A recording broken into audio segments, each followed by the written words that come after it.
We living in the last days because, girl, it's not even about the wars and rumors of wars and the seasons changing and time speeding up. That's a dead giveaway. But another dead giveaway is the way people are acting. There is a lack of compassion, a lack of love, a lack of grace. People are so ruthless to each other nowadays. People do not have a heart. They don't operate in love. You wrong a person one time, they ready to throw you to the wolves. Mind you, everybody is not perfect. Nobody in this world you come in contact with is going to do everything perfect. And correct me if I'm wrong, but I feel like back in the day, you would do something to like hurt somebody's feelings unintentionally, whatever the case may be, and like a day, couple hours go past, y'all reconcile, y'all back cool, apologies, you was able to take accountability, apologize, and everything is kumbaya. Girl, is no more kumbaya. People is so mean. Like, oh my gosh, people just be ready to bash you about this and bash you about that, and just like it's nonstop. It's nonstop. And then another thing, we used to take offense to things that people did to us personally, but now people are taking offense to somebody wronging their gender. They taking offense to that. Like, the way people take offense to everything and literally won't let anything go, it's like a dead giveaway. Like, we in the end times. We in the end times. There's a lack of love. Like, there's no love.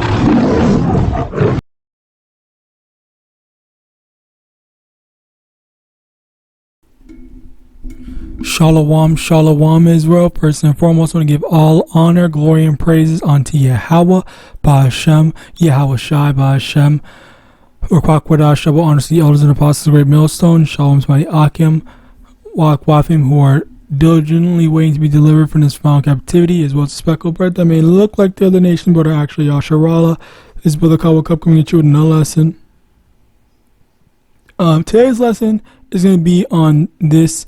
Now, initially, I was going to say, I'm not going to, I think I already did a lesson on this, so I'm not going to do a lesson on this again, but it kind of ties in, because there are some things that she had said, which, it was basically about, we're not perfect, and, I just thought, okay, you know what, actually, because this applies to me personally, I think it's appropriate that I do make a lesson on this, because, that's definitely something, maybe not someone else needs to hear it, but maybe I need to hear it again. Maybe I need to kind of make sure that I remember this moving forward.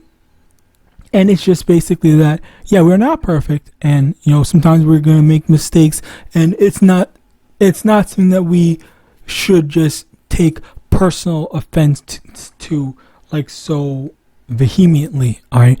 Which basically, it's just like, if someone does something to you, it doesn't mean that, okay, well, like, I don't know how to say it, but it just like doesn't mean necessarily that, okay, well, they're out to get you, or they want you dead, or some shit like that. Like, that's like that crazy thing about it, which, it's sometimes it is, sometimes it's not, but people go based off the assumption that, yeah, it is like, it's something that it is something personal, and we do need to kind of like curb that mindset, especially towards our brothers and sisters, not just in this truth, but just in general. All right, like the people that are around us, we kind of have to sometimes, have a bit of a grace when it comes to interacting with people, so that we can maintain good standings, good relationships with them, rather than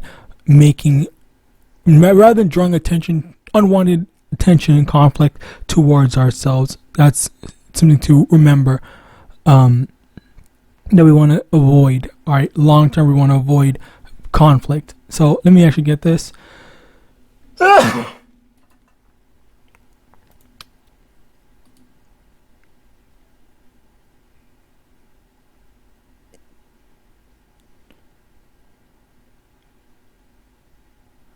Bear with me.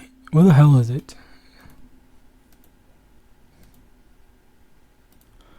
Deuteronomy 28. Verse 54, so that the man that is tender among you and very delicate, his eye shall be evil toward his brother, and toward the wife of his bosom, and toward the remnant of his children, which he shall leave. And this is actually biblical prophecy, which she did kind of go into, but I don't really know if she really understood that she went into that. All right.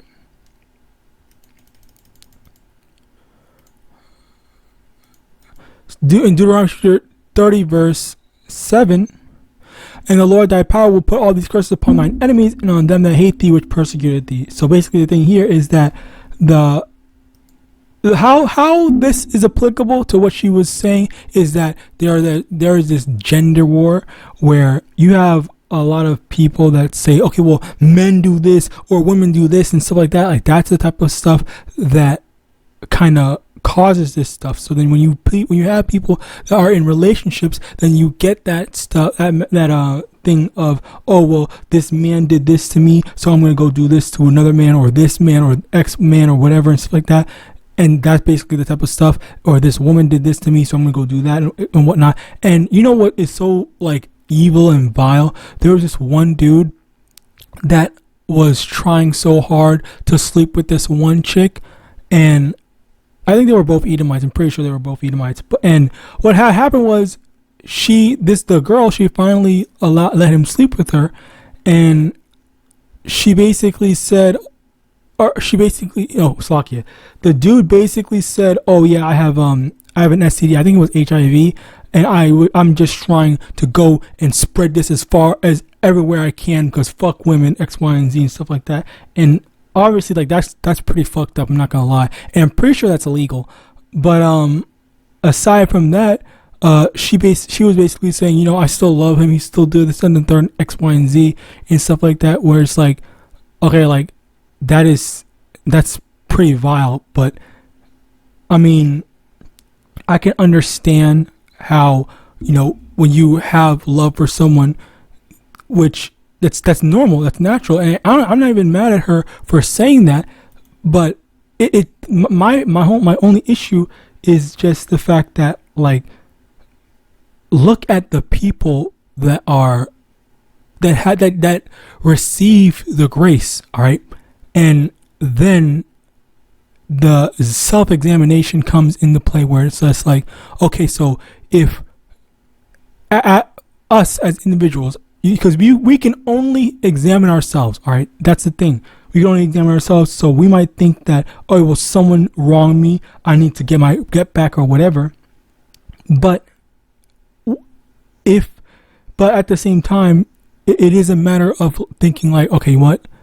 This person wronged me, let me just try my best not to think that it was malicious. Now, obviously, something like that, where someone is maliciously and intentionally admitting to you that, yeah, I did this on purpose to give you an STD or whatever and stuff like that. Like, obviously, you don't need to forgive someone like that because they're not asking for forgiveness. But when someone is actually like sincerely saying, like, okay, what, my bad, I see where I went wrong, and they're sincerely like trying to repent, then that's when it's just like, okay, yeah, you can give them a second chance.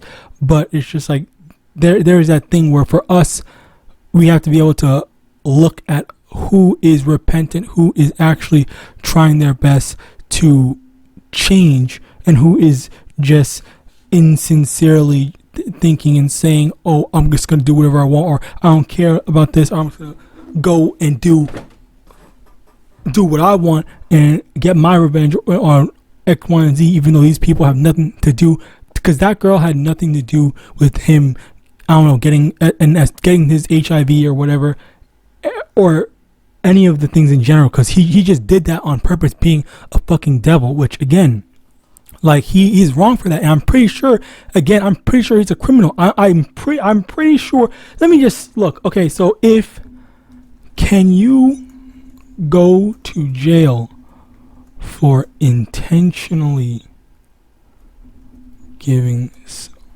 knowingly giving someone an STD? Yes, you can go to jail. So she was over here saying this shit, and she just said, "Oh, I still love him," and then you're just letting that shit go. You're just letting that shit slide.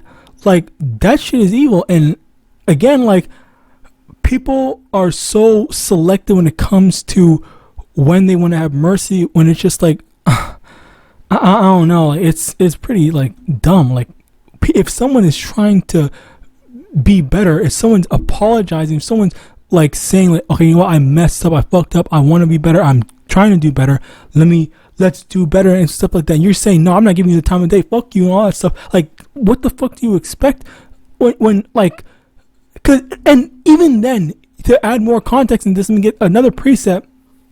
Matthew chapter 6 verse 14, for if ye forgive men their trespasses, your heavenly Father will also forgive you. Verse 15, but if ye forgive not men your trespasses, neither will your Father forgive your trespasses. You have to understand that, yes, someone might do something to you, and it might seem malicious, but you gotta understand that sometimes, yeah, we gotta just say, okay, you know what, this person did this, it might have been a mistake, it might have been intentional, whatever, but if they're repentant, if they're repenting, if they're trying to be better, do better, let's just stop, and then just, you know, take the L on that, and then, you know, say, okay, what I'm going to do, I'm going to be better. I'm going to avoid doing that stuff again. All right. I'm going to give this person one more chance or whatever and stuff like that, so that they can, you know, be better, do better, or whatever, rather than just saying, oh, well, fuck you, even though you're apologizing, even though you're trying to do better and stuff like that. Like, it's really just like, it's so fucked up, because not everyone, especially now, even bother caring to apologize. Okay, so yes, like, and if they're coming correct, that matters. But it's just like, you have to like have the spiritual discernment to understand, like, is this person being sincere? Is this person not being sincere? And so on and so forth. Rather than just completely dismissing them and saying like, oh no, I don't want to hear it and whatnot. All right. Matthew chapter 24 verse 12, and because iniquity shall abound, the love of many shall wax cold. Okay, so over here, yeah, the love for people in general, that's long, and I mean long gone. Like, ain't nobody got no time for someone else and stuff like that. All right.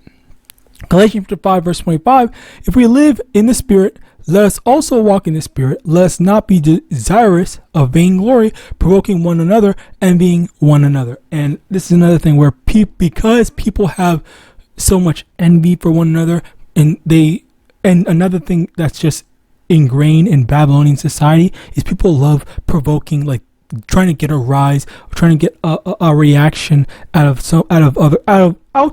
others. All right. So as a result of that, this is the evil and the wickedness that we're starting to see, are where people, they don't care about one another. They just want to see some sort of evil, some sort of wicked, some sort of vileness, you know, thrive. All right. This is the thing that we're watching. We're looking that people are doing. All right. Fuck, I forgot to get that stuff. Anyway, I'll go back and do that.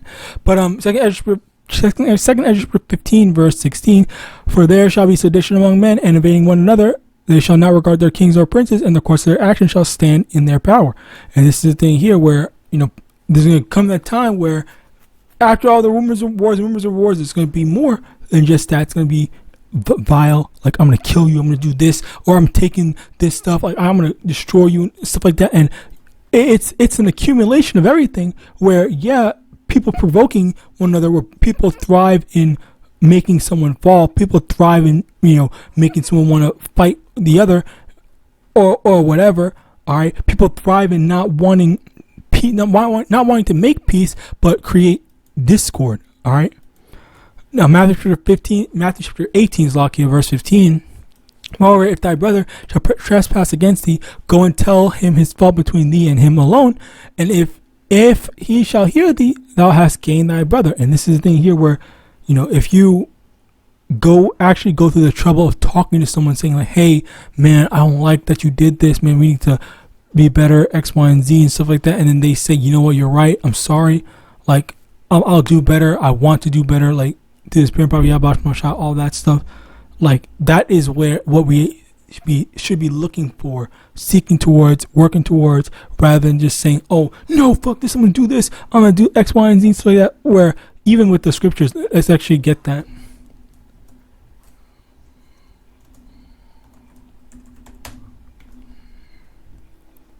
Romans 12 verse 18, if it be possible, as much as lieth in you, live peaceably with all men. This is a warning where you need to, where in order for you to avoid conflict, you try to make peace with everyone. You don't allow someone to say, oh, this person is always starting trouble. Well, you have those wicked 2/3 that want to make issues with everybody, those YNs that always say, oh no, I mean, you know who I am, son, like this, all this, and a third, and stuff like that, like flashing guns and everywhere. Where if let's get that as a matter of fact.